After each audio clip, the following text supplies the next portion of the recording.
Tiniyak ngayon ng Department of Social Welfare and Development o DSWD na agad nilang aayusin ang dobling mga entry para sa pangalan ng mga benepisyaryo ng Pantawid Pamilyang Pilipino Program o 4Ps. Ito ay matapos bubuking ng Commission on Audit o COA ang dobling entry ng mga pangalan ng mga benepisyaryo.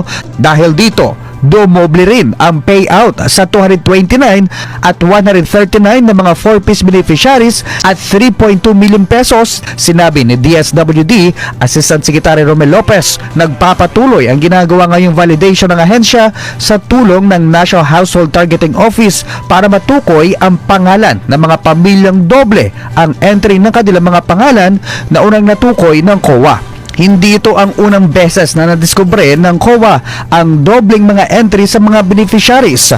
Taong 2008 at 2016 na wala sa gobyerno ang tumataginting na mahigit 326 million pesos matapos magbigay ng dobling payout sa mga pamilyang doble naman ang entry sa listahan.